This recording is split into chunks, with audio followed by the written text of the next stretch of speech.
Hey chess friends, National Master James Canty III here with Chess.com, and today we have game of the day. With the white pieces we have Mads Andersen, and with the black pieces we have Pablo Salinas Herrera. Now let's get right into it. This is from the FIDE World Cup 2021. Let's get right into it, guys. Knight f3, first move on the board, some type of ready here from Mads. Pretty cool name, by the way. And d5 from Pablo. So this is a usual way that can transpose into many different ways of playing here. You can also do knight f6. This can be a London system. This could be a multitude of openings, so nothing new here. But d5 is a great way to respond. Now it is committing, so sometimes the hypermodern openings or a Queen's Indian may not be able to be played if you play in this order. But nothing new here. e3, of course, still not saying what we're going to do yet. We are going to obviously move this bishop and maybe castle, but we're probably not fianchettoing. So after e3, there's knight f6, just developing our piece. Don't know what opening we're going to play yet. And then c4, so a ready, some type of ready. Still, move orders don't really matter here. There is a d4 option. You have c4, you have c6, you have c5, but you do got to know what your plan is going to be, and it's about that plan. c4 and c6 here, some type of Slav or semi-Slav, also Caro-Kann-ish in a way. c6 and then knight to c3, and you can always go reverse London system type styles, but you have to watch out for the b7 pawn here. But again, very flexible way of playing here. You can play e6, you can play g6, you can play maybe bishop g4 or bishop f5, maybe even knight to d7 or capturing on c4. So many moves.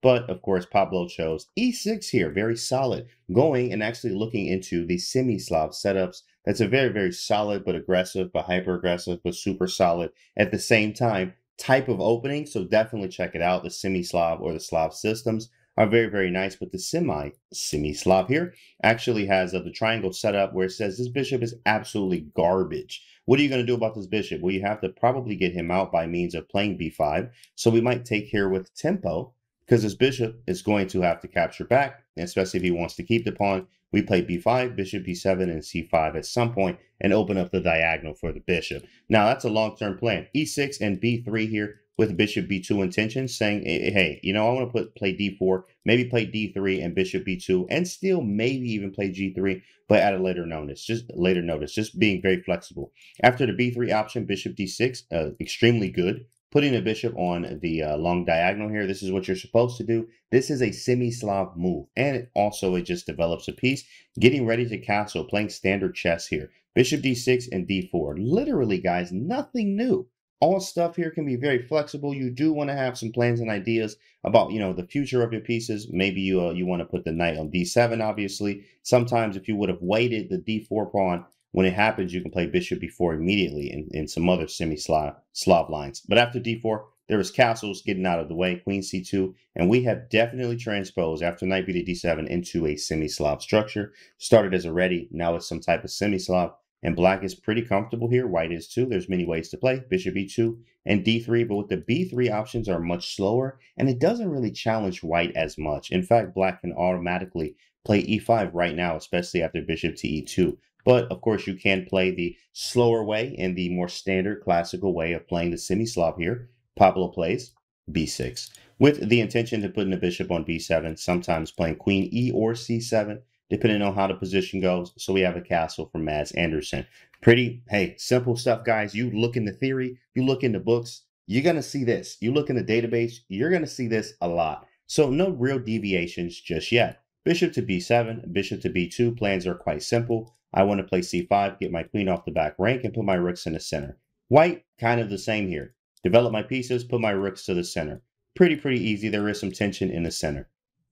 Okay, queen e7. So we chose the e7 route. It does vacate, of course, the c file. If you put the queen on the c7 square, then sometimes if you want to put a rook here, it blocks. And why would we want to put a rook here? It actually x-rays the c file where the queen is. So after rook a to d1, many cases, especially actually Sam Shankland, has some very nice material on the semi-Slav, so I recommend you check it out. Also here on Chess.com lessons, rook a to d1. You usually want to follow the rooks here. Following the rooks is an easy way to remember how to actually and what to do plans-wise in this semi-Slav structure. After rook a to d8, and if we see this rook go here, what do? You follow the rooks. Pretty easy. Pablo is doing exactly what he's supposed to do here. Bishop f1, sort of the slow setup, preparing to play e4. And there's going to be a lot of center stuff going on. Captures, tension, should I take, shouldn't I take, what's going to happen? It can get wild here. And if you take wrong or move too fast, you're going to lose. That's literally how fast this goes here. Everything's all nice.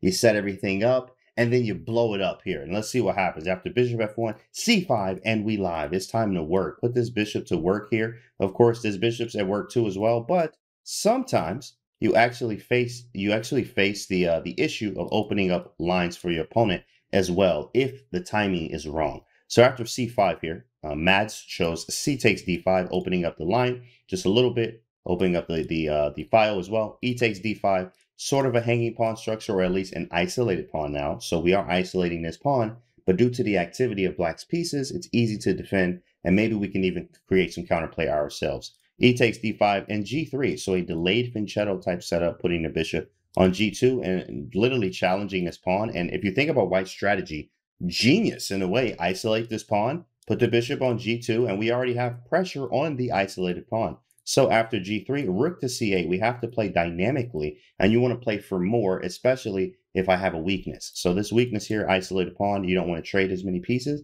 because if you do that, you're going to be in trouble, and this pawn's going to become extremely weak. So rook to c8, put the rook to the file with a smile. And right here, we're going to x-ray the queen, so maybe c takes d4 can be in the works.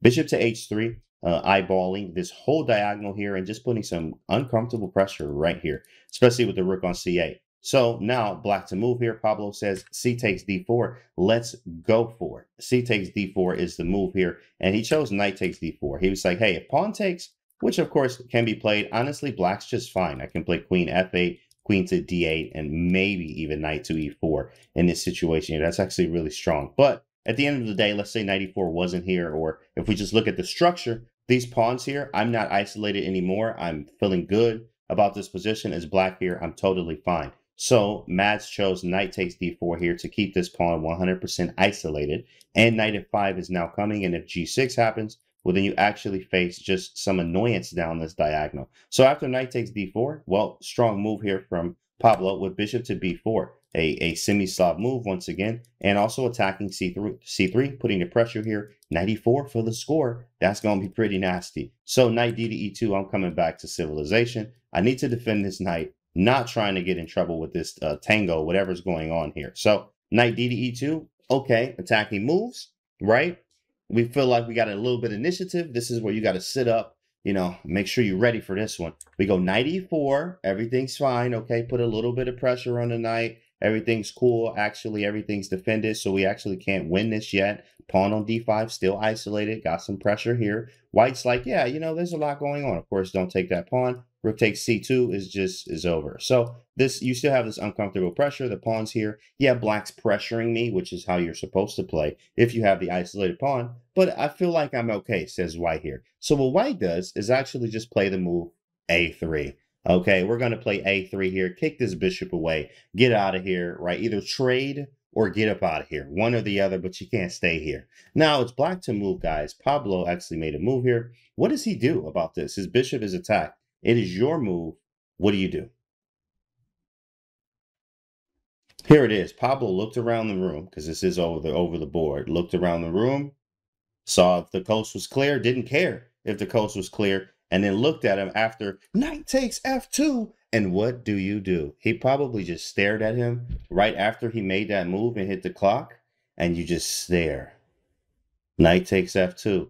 Oh my goodness, that's a big boy move. Hope you did your tactics today. This is ridiculous. Well, let's actually see what happens after king takes f2. Bam. Queen takes. Okay, we're going to take those. Thank you so much. Now you're stepping right into the line. Do you ever want to do this? Absolutely not. Let's just see it. King g2, d4, give me everything. GG, start a new game. You can block everything if you like, or you could go king f1, could have went there anyway, but queen f3 check, forcing king to g1. Then you have queen h1 check. Look at a classic mate here. King f2 takes, bishop g2, forced, and checkmate. And we great, start a new one. Oh my goodness. Wow. Okay, so what about king f1 first? Then let's try king f1 first. Maybe it changed the move order. Well, and unfortunately it doesn't. Check, king g1, bishop c5, and we live. Sheesh. Knight d4, take on, well, you can actually take here first, but you can take on e1 as well. Either or works, either or. In fact, It's mate 4 if you do bishop takes d4, and mate 5 with the rook takes c1. Bishop takes, forcing the issue. Either block with the queen. Are you really going to block with the queen over the board? You probably, no, we're just going to resign here, right? Rook takes, and then this is over here. Rook takes, bishop f1, and mate. Wow, so I can't take the knight. Knight takes f2, knight. Okay, so he cannot take the knight on f2. So what does he do? Well, if I can't take the knight, hey, I'm in this. I'm not getting out of this. We got to go for it. A takes b4. So after a takes b4, black is down a piece for a pawn at this point in time. Now, we can't grab it back right now on h3, and he does. He says, okay, I'm going to grab it. Your king looks kind of weird over there. King f1, and now next move here, guys. What do you do? Black to move. How do we finish this off? What do you do? Here it is. Here it is. Hopefully you said queen takes e3. That's for me. There's mate on f2, and if the knight moves, there's mate on g1 due to the rook here. But, I want you to pay attention to something here. Remember this at all times. It always takes multiple pieces for a successful attack. I always have a pawn. You want to make sure it's always 3 or more pieces for a successful attack. 3 or more pieces all the time. So let's take a look at this. We have the knight, we have the queen, we have the rook, and the bishop. That's like 4. And maybe we can use something else as well. Queen f5 happens on the board. He's attacking this knight. He's attacking this knight. What do you do about it? Now, of course, honestly, there's like multiple ways to win. Multiple. But what would you do? And I'm going to show you what Pablo did in this game.